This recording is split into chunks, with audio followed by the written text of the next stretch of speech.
आज आप देखिए आदिवासियों की क्या स्थिति है। आप कहना चाहते हो हर आदिवासी हिंदू है, कैसे बन गए भाई? कि उनके खिलाफ अगर कोई बगैर समझौता कर लड़ेगा वैचारिक रूप में वो कम्युनिस्ट।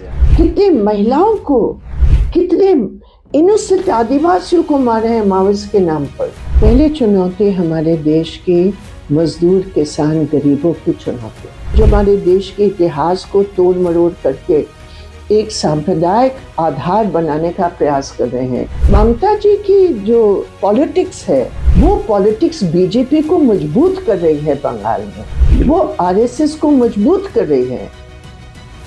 वहाँ बंगाल में कोई डेमोक्रेसी है क्या? कोई भी कुछ कहे वो तुरंत जेल में भेज देंगे।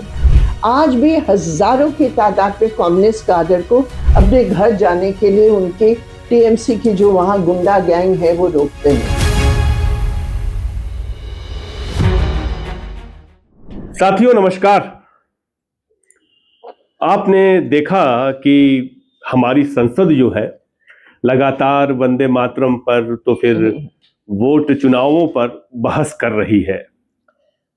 इन सब के बीच बार बार बहुत से संसद सदस्य, राज्यसभा सदस्य, लोकसभा सदस्य याद आते हैं। इस देश की राजनीति की स्मृति आती है कि अब कहां जाकर के हम लोग पहुंच गए हैं। मुझे एक कहानी याद आती है कि आज से करीब 20-22 वर्ष पूर्व उत्तर प्रदेश की एक छोटी सी जगह है सोनभद्र, जहां पर सरकारी सीमेंट कर्मचारियों पर गोली चली, 8 मजदूर मर गए। उसके बाद बड़ा आंदोलन हुआ, प्राइवेटाइजेशन के खिलाफ देश का पहला बड़ा आंदोलन था। और मुझे याद है कि एक महिला, पूरी भीड़ तो थी मजदूरों की, जो मजदूरों के साथ खड़ी रही वो थी हमारी अपनी वृंदा करात जी।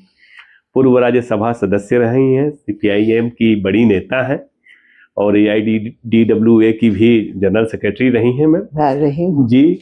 और अभी हाल में छत्तीसगढ़ में जब बजरंग दल के लोगों ने ईसाई लोगों पर, ईसाई सिस्टर्स पर जब उनके ऊपर अत्याचार किए, उनको गिरफ्तार कर लिया गया, तो वृंदा करात दिल्ली से वहां पहुंची और उनके लिए लड़ाई लड़ी। आपका बहुत बहुत स्वागत है दीदी।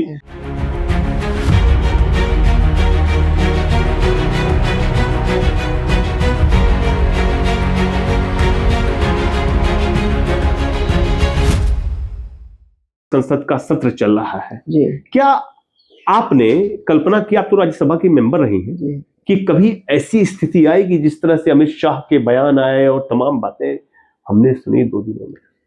एक समय था जब पार्लियामेंट जनता के मुद्दे आधारित पार्लियामेंट रही है। बिल्कुल बिल्कुल।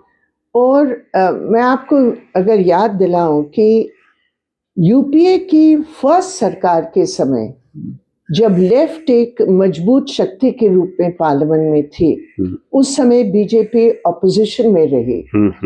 और उस समय 1990 के दशक के बाद ये पूरा राम मंदिर की पॉलिटिक्स के आधार पर जो बीजेपी का सीट के हिसाब से उनकी शक्ति में बहुत बढ़त हुई थी, तो ऑपोजिशन के रूप में उन्होंने हमेशा कोशिश किया कि डेवलपमेंट और जनता आधारित एजेंडा को कैसे हाईजैक किया जाए। बिल्कुल बिल्कुल। लेकिन उस समय अगर आप याद रखेंगे 2004-5 से लेकर अगले 5 साल तक लेफ्ट की शक्ति के कारण बीजेपी को कोई एजेंडा हाईजैक करने की कतई कोई जगह, कोई स्थान, कोई राजनीतिक क्रेडिबिलिटी नहीं दी गई।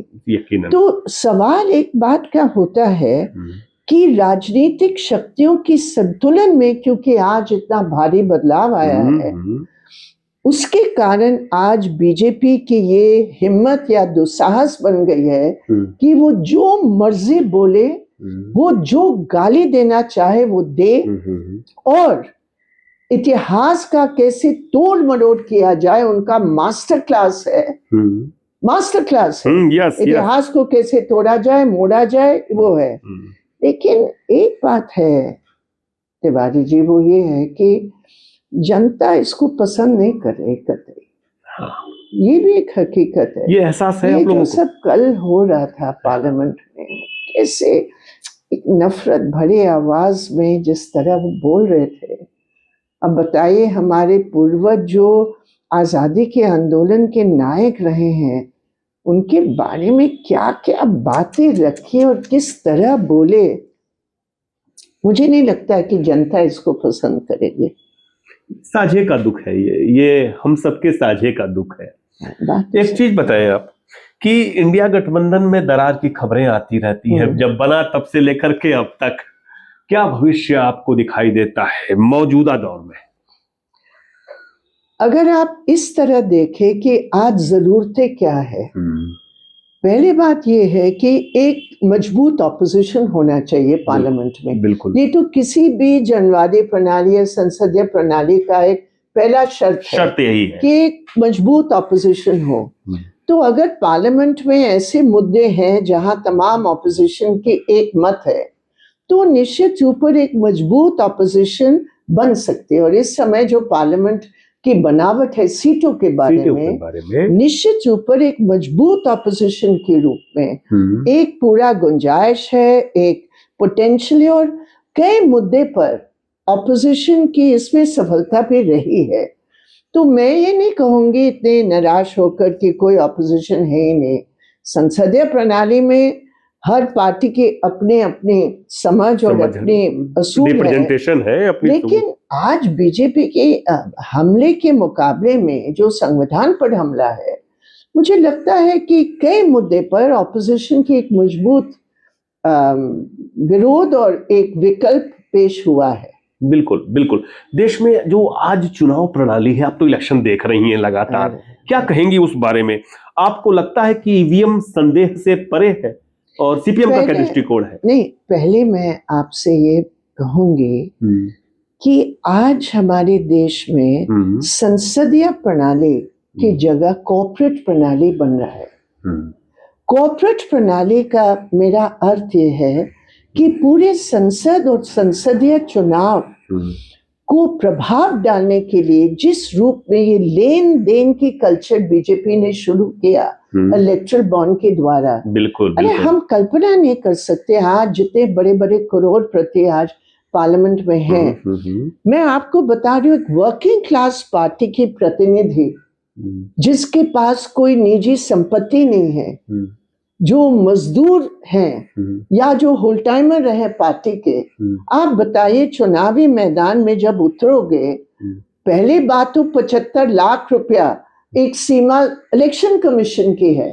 हमारी समझ में तो बहुत ज्यादा है 75 लाख। बिल्कुल कौन कर सकता, लेकिन 75 लाख तो कुछ भी नहीं है। आज एक वार्ड चुनाव में बीजेपी उससे डबल खर्च कर रही है। अभी केरल के अंदर हमारे साथियों ने हमें बताया कि एक वार्ड चुनाव में जिस रूप में बीजेपी के पास पैसा है, हम कल्पना नहीं कर सकते हैं। तो एक बात यह है कि कॉर्पोरेट फंडिंग ने, कॉर्पोरेट प्रणाली को बीजेपी ने इंट्रोड्यूस किया। हालांकि सभी पार्टीज का रहा है, ऐसी बात नहीं है, लेकिन जिस कदर बीजेपी का ये कॉर्पोरेट फंडिंग के द्वारा राजनीति में, संसदीय राजनीति में उनका एक हस्तक्षेप रहा है, बहुत खतरनाक है। दूसरी बात है ये वोटर लिस्ट के बारे में, ये निश्चित रूप पर ये एसआईआर का जो पूरा प्रक्रिया है उसमें कतई हम ये नहीं मान सकते हैं कि ये कोई, जैसे उन्होंने कहा हम सुधारीकरण के नाम से कर रहे हैं, हम इसको बिल्कुल नहीं मानते हैं। इसमें बहुत सारी त्रुटियां हैं जो इलेक्शन कमीशन ने बीजेपी कमीशन के रूप में काम किया है। बिल्कुल निश्चित तौर पे ये हुआ है, लेकिन जब इलेक्शन कारपोरेट द्वारा फंडेड हो रहे हैं, वैसे समय में सीपीआईएम जैसी पार्टी क्या करेगी? कैसे मुश्किल तो होगी ही होगी। बहुत मुश्किल में है, मैं आपको बता रही हूँ। बहुत किस तरह की मुश्किलात है बताइए। नहीं, हम तो साफ, हमारी ये समझ है, हम पैसे का जवाब जनसंपर्क से देते हैं। वहां धन है, यहाँ जन है। क्या बात है, बहुत। तो धन का जवाब जन से संबंध बनाकर, और भी नजदीक संबंध बनाकर। अब आप देखियो बिहार में, मैं आपको एक मिसाल देती हूँ। हमारे बिहार के अंदर एक हमारे बहुत गरीब घर के एक साथी जो वहाँ सरपंच रहे हैं, हमारे एक दलित साथी थे जो जनरल सीट पर लड़े दरभंगा में। कोई पैसा हमारे पास नहीं था, लेकिन उनका जो काम था और उनका जो जनसंपर्क था, वो आधार पर एक बहुत बेहतर फाइट हमने वहां उस सीट पर दिया। दूसरा एक हमारा मिसाल है जहां हमारे होल टाइमर रहे हैं, वो लड़े, वो पहले एमएलए थे, वो मात्र 4-5 हजार वोट से इस बार पीछे रहे, लेकिन जितना पैसा का बल का उनका मुकाबला उन्होंने किया वो सिर्फ जन के आधार पर। तो जन अगर मजबूत है हमारे पक्ष में तो वही एक फॉर्मूला हो सकता है जो धन का मुकाबला कर सके, लेकिन वो बहुत कठिन है साथी, बहुत कठिन है, यकीनन कठिन है। अच्छा, ये सरकार लगातार एक देश एक चुनाव की बात कर रही है और बढ़ती दिख रही है, वैसे में सीपीआईएम की क्या रणनीति होगी? क्योंकि कोशिश तो यही कर रहे हैं ये लोग। इसका बिल्कुल विरोध है। उनके पास संवैधानिक बदलाव के लिए बहुमत नहीं है, उनको 3/4 बहुमत की जरूरत है, वो बहुमत नहीं है उनके पास। वो सिर्फ एक मुद्दा बनाकर लोगों को भ्रमित करना चाहते हैं। और संविधान का जो एक है कि 5 साल अवधि में सरकार चलेगी, तो आप कैसे किसी भी असेंबली को एक चुनाव के रूप में आप उसका अवधि काट सकते हैं? पहले बात।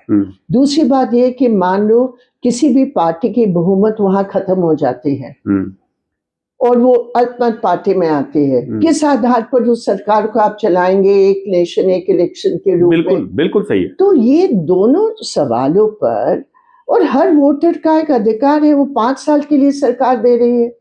तो ये संवैधानिक जो हमारे संसदीय प्रणाली संविधान आधारित है, ये 1 नेशन 1 इलेक्शन बिल्कुल उसका विपरीत है, हम उसका बिल्कुल विरोध करते हैं। एक बड़ा सवाल अक्सर लोग करते हैं, हम लोगों से पूछते हैं, जो 1964 का डिवीजन था सीपीआई सीपीआईएम का, अब नहीं लगता कि वह समय आ गया है कि उसको फिर से एक होने का विचार करना चाहिए? इस पर बहुत साथियों ने सवाल उठाया, और जो हमारे लेफ्ट की शुभचिंतक है जो चाहते कि लेफ्ट मजबूत हो, बहुत सारे साथियों ने सुझाव दिया। अभी आपने नेपाल की हालात देखे, जब सब पार्टीज कहे कि भाई हम सब एक साथ मिलकर मर्ज कर लेंगे, और उस मर्जर के आधार पर कितने भारी संकट पैदा हो गया, आपने खुद देखा। और विघटन फिर हुआ, आज वो फिर सोचे मर्ज करने से। मुझे लगता है आज हकीकत ये है, अगर लेफ्ट मुद्दे आधारित यूनिटी मजबूती से बनती है और लेफ्ट यूनिटी के आधार पर अगर हम अपनी पॉलिटिक्स चलाते हैं, तो मुझे लगता है वही एक स्ट्रॉन्ग नींव होगी, वही एक मजबूत नींव होगी जिस पर और भी नजदीकीकरण के आधार पर हम लोग आगे बढ़ सकते हैं। अच्छा, पश्चिम बंगाल के इलेक्शन होने हैं, बीजेपी तो एकदम हमलावर मूड में दिखाई दे रही है। लेफ्ट की क्या भूमिका होगी पश्चिम बंगाल में? क्या तृणमूल के साथ जा सकती हैं आप लोग, टीएमसी के साथ? कोई सवाल ही पैदा नहीं होता। बिल्कुल नहीं होता ना। ये इसलिए नहीं है, आप देखिए, अब बहुत साथी सोचते हैं जब आप दूसरी पार्टियों के साथ है तो टीएमसी के साथ। देखिए, टीएमसी जो पार्टी बनी कैसे है, टीएमसी की जो पॉलिटिक्स रही, बीजेपी के साथ मिलकर कम्युनिस्टों के खिलाफ लड़ी, माओइस्ट के साथ मिलकर कम्युनिस्टों के खिलाफ। ममता जी ने खुद को इंडिया से अलग भी रखा है, कई जगहों पे दिखाई देती हैं।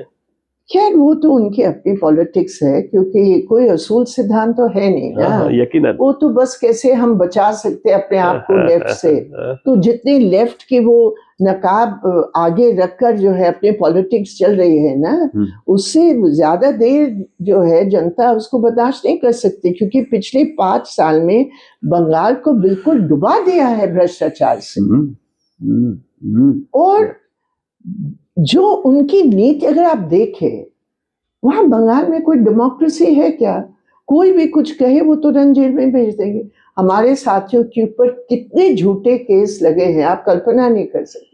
आज भी हजारों की तादाद में कम्युनिस्ट काडर को अपने घर जाने के लिए उनके टीएमसी की जो वहां गुंडा गैंग है वो रोकते हैं।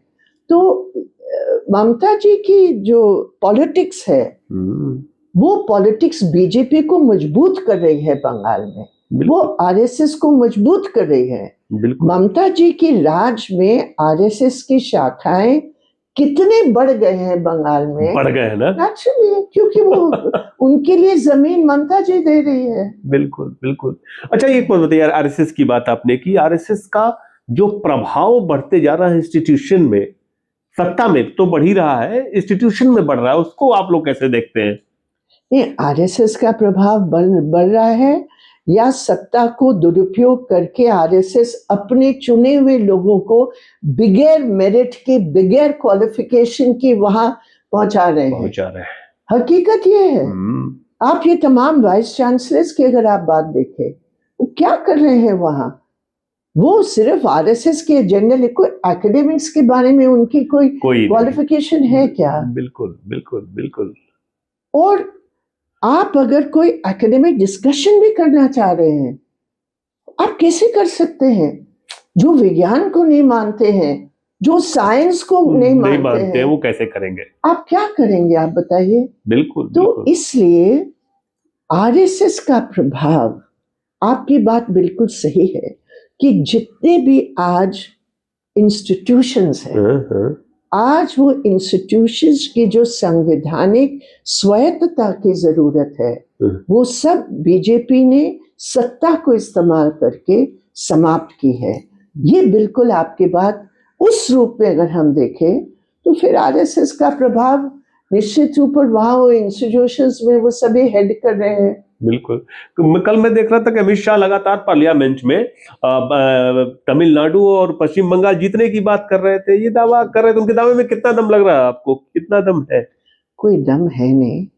अभी दक्षिण भारत में बीजेपी को मौका दिया कर्नाटक में, कर्नाटक में उन्होंने इतना भ्रष्टाचार का राज किया और इतने विभाजन करने वाले राज तय किया। बिल्कुल। अब क्या कर रहे हैं अमित शाह जी, वहां मदुरई में जहां एक बहुत पुरानी प्लूरलिस्ट कल्चर्स है, एक पहाड़ के ऊपर वहां दरगाह है, वहां मंदिर है, वहां जैन की बहुत सारे वहां संस्थाएं हैं, वहां वो जाकर एक नए विवाद पैदा करने का प्रयास कर रहे हैं।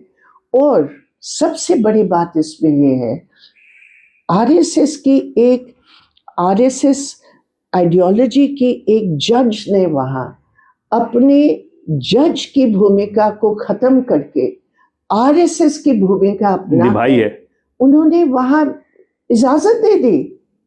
तो आप इजाजत दे रहे हैं, वहां एक डिस्प्यूटेड आप खुद बना रहे हैं।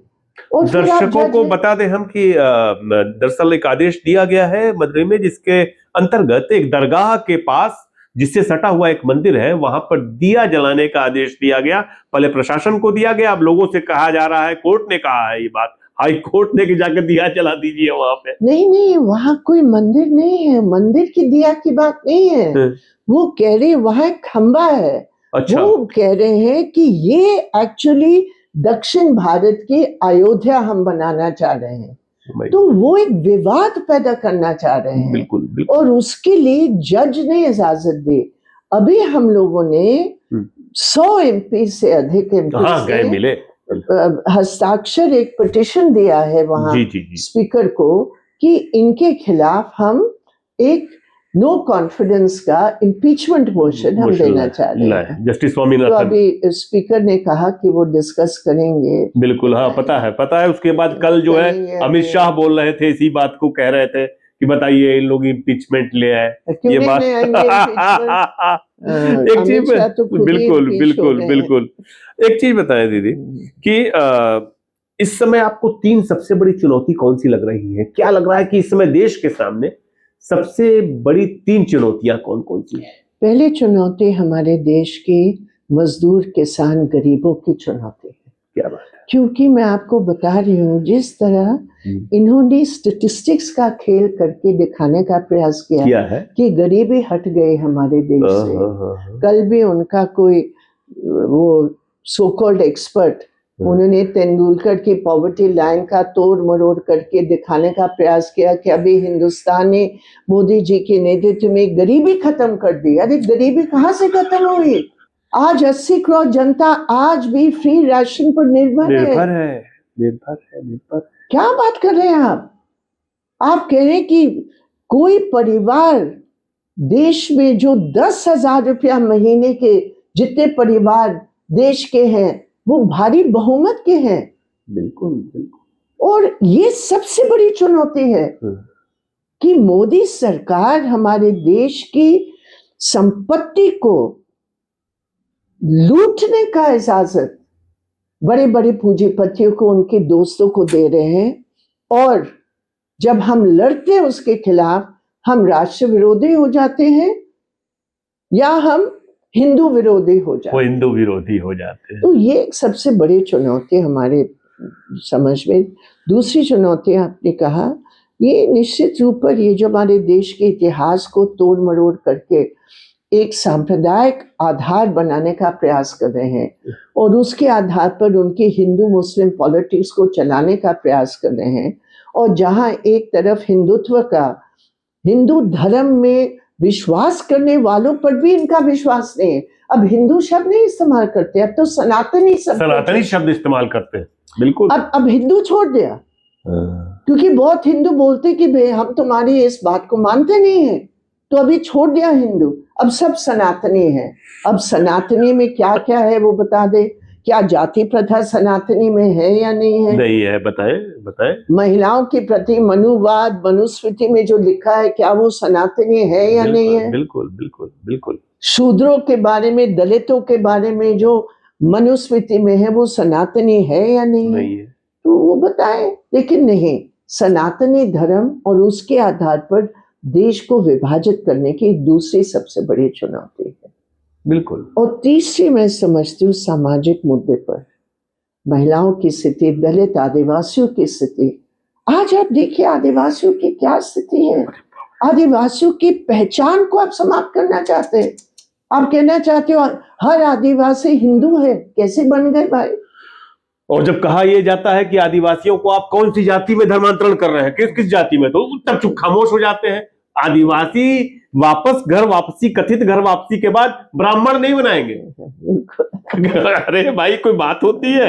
आप लोगों को ये बड़े आश्चर्य की बात है। एक चीज ये बताएं, देश के मौजूदा जो निजाम है उसके करैक्टर को लेकर के सब कहते हैं कि तानाशाही जो है बढ़ रही है। वामपंथी पार्टियों में खास क्या समझ है, लेकिन सीपीएम में क्या इसको लेकर मत विभाजन है? हाँ, बिल्कुल नहीं है। ये सब आप हमारे जो साथी हैं ना मीडिया के, अब इन्होंने देखा, हमने कहा न्यू फैशिस्ट कैरेक्टरिस्टिक, मतलब न्यू फैशिस्ट जो रुझान है वो बहुत आगे बढ़ रहे हैं। हमने कहा ये सांप्रदायिक कॉर्पोरेट राज है, ये सांप्रदायिक कॉर्पोरेट राज है। इसमें तानाशाही के स्पष्ट दिखाई दे रहा है और कई मुद्दे पर ये पूरे तौर पर न्यू फैशिस्ट रूप अपना रहे हैं। बिल्कुल। तो इसमें गलत क्या है? इसमें तो सही है। गलत नहीं है, बिल्कुल नहीं है गलत। इसमें कोई मतभेद नहीं था, कभी नहीं था ना। ये पार्टी में नहीं थी, मीडिया के द्वारा उसको किया गया। नहीं, दूसरी पार्टी वालों ने, दूसरे हमारे हो सकते हैं जो हमारे लेफ्ट साथी हैं कुछ, वो उनकी दिमाग में ये था कि भाई इसका मतलब आप फैशिस्ट नहीं बता रहे, आप न्यू फैशिस्ट बता रहे हो, आप ये नहीं बता रहे हो, आप वो, ये सब। कल अमित शाह पार्लियामेंट में लगातार वामपंथी पार्टियों के खिलाफ टिप्पणी कर रहे थे लगातार, आपने सुना ही होगा। क्या बोले? फिर से बताइए। लगातार आक्रामक थे कि वामपंथी ऐसा करते हैं, वामपंथियों ने वो किया, तमाम आरोप लगा रहे थे। तो जबकि संख्या में वामपंथी कम है, लेकिन उन पर सबसे अधिक अटैक क्यों करता है बीजेपी और आरएसएस? इसकी वजह आपको क्या लगती है? 150 साल से अधिक पहले मार्क्स ने कहा कि पूंजीपतियों की दुनिया में हमेशा कम्युनिस्टों का जो एक हकीकत है वो हॉन्ट करता है। वो उसका दुस्वप्न हमेशा वो देखते हैं। वो दुस्वप्न उनके लिए है, मजदूर के लिए सपना है। लेकिन आज भी क्यों ये है कि एक तरफ आप बार बार कह रहे कि बापपन तो है ही नहीं, आप जो है जो भी आप भाषण देते हैं उसमें आप बापन को गाली देते हैं। आप बापन की तथाकथित इकोसिस्टम को, ये लेफ्ट इकोसिस्टम है, ये मार्क्सिस्ट इकोसिस्टम है, ये कम्युनिस्ट इकोसिस्टम, वो इसलिए कहते हैं क्योंकि हम जिंदा हैं और वो जानते हैं कि उनके खिलाफ अगर कोई बिगैर समझौता कर लड़ेगा वैचारिक रूप तो में वो वापस कम्युनिस्ट ऐसे है। आए। तो इसलिए वो बोलते रहते हैं। इलेक्शन कमीशन को लेकर के आपका क्या कहना है? अब जो मौजूदा सीसी है, तमाम उनको लेकर के चर्चाएं हैं, वह पार्टी क्या सोचती है? देखिए, हम लोग व्यक्तिगत बारे में उस तरह जैसे दूसरे हम देख लेंगे, हम बाद में ये कर लेंगे, हम लोग उस तरह नहीं बोलते। हमारा ये पॉइंट है कि इस समय as an institution election commission अपना रोल अदा कर रही है कि नहीं, हमारे समझ में कतई नहीं कर रही है। हमारे समझ में वो बीजेपी के पक्ष होकर जो भी काम कर रही है वो कर रही है। जो एक ऑटोनमस इंस्टीट्यूशन संसदीय प्रणाली का एक केंद्र होना चाहिए, बिल्कुल नहीं। अब आप बताइए, मैंने आपको कहा हम लोगों ने पैसे के बारे में डिस्कस किया। इलेक्शन कमीशन क्या कर रही, जितना पैसा खर्च हो रहा है, कभी किसी को पकड़ते कहीं कहते 25 करोड़ 30 करोड़, कुछ भी नहीं। अरे हजारों करोड़ खर्च हो रहा है, कुछ भी नहीं कहते हैं। एकदम सामने वायलेशन होता है, कुछ नहीं करते। और ऐसा, अब देखिए भाषण, कितने सांप्रदायिक भाषण अमित शाह, मोदी जी एक के बाद एक वो जाके देते, कभी भी इलेक्शन उल्टा उन्होंने बदल कर अभी वो व्यक्ति को नोटिस नहीं देते, पार्टी को नोटिस देते। क्यों भाई, आज तक तो आपने व्यक्ति को नोटिस दिया और आपने व्यक्ति को रोका चुनाव प्रचार में। मोदी जी और अमित शाह जी क्या नहीं बोले उनकी सांप्रदायिक प्रचार में बिहार और झारखंड में, लेकिन उनके बारे में कोई भी कुछ भी नहीं किया। तो इलेक्शन कमीशन का जो रोल है, आज वो रोल के कोई भी विश्वास नहीं करता है कि ये निष्पक्ष है। ये पूरे तौर पर एक पक्ष, और वो भी बीजेपी के पक्ष के रूप में बीजेपी होकर वो काम कर रहे हैं, जो हमारे देश की संसदीय प्रणाली और जनवाद के लिए बहुत ही खतरनाक है। एक चीज बताएं, बंगाल में माओवादियों के खिलाफ आप लोगों ने बड़ी लड़ाई लड़ी है, अपने कैडर खोए हैं, और आप लोगों का एक आरोप और भी होता था कि टीएमसी और माओवादी मिले हुए हैं। अब गृह मंत्री बोले हैं कि मार्च 2026 तक हम माओवाद खत्म कर देंगे। लेकिन जिस तरह वो कर रहे हैं ना, हम कतई सहमत नहीं है। वो क्या कर रहे हैं, वो कितने निर्दोष लोगों को, कितने महिलाओं को, कितने इनोसेंट आदिवासियों को मारे हैं माओवाद के नाम पर। आप माओवाद के बारे में आपने कहा एक राजनीतिक प्रक्रिया है, उसके खिलाफ आप लड़ सकते हैं, लेकिन पूरा सत्ता इस्तेमाल करके आप कितने निर्दोषों को मारे हैं माओवाद के नाम पर। आज भी कितने हजारों की तादाद में लोग आज आदिवासी, निर्दोष आदिवासी अंदर है, बीजेपी की जेलों में है। तो माओवाद के खिलाफ एक पॉलिटिकल लड़ाई, और जहां आर्म्स लेकर वो हमला कर रहे हैं, लेकिन उसके नाम पर उन्होंने छत्तीसगढ़ में क्या किया, वो सलवा जुदुम को तैयार करके आदिवासियों के बीच में फंसा दिया। एक तरफ सत्ता सरकार और दूसरी तरफ माओवाद। तो मैं नहीं समझती, अभी इन्होंने जो सरेंडर का किया है, फिर भी जिस तरह जाकर, जब माओवाद ने कहा हम सरेंडर कर रहे हैं, फिर भी जाकर उनको मार रहे हैं, कितनी महिलाओं को उन्होंने मारा है। ये तरीका बिल्कुल गलत है। इस तरीके के साथ हम बिल्कुल सहमत नहीं, बिल्कुल नहीं।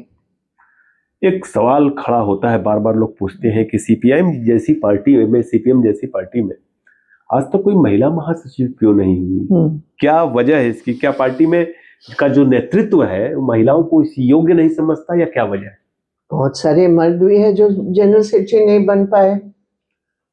भाई 10 लाख में एक ही तो बनेंगे, चाहे महिला हो या नहीं। तो महिलाओं को आगे नहीं लाना चाहिए? महिलाओं को तो आगे, हम देखिए इस बार हमारी पार्टी कांग्रेस में हमने सेंट्रल कमेटी में मिनिमम 20% महिलाओं की हमने तय किया है। 20%। आप 20 साल पहले भी अगर आप देखें और आज देखें, जहां 8-9% की संख्या थी, आज 20% लेकर है। बहुत सारे स्टेट्स में इससे भी अधिक है। 25%, 26%, कई डिस्ट्रिक्ट्स में 30% जो डिस्ट्रिक्ट लीडरशिप या स्टेट लीडरशिप में है।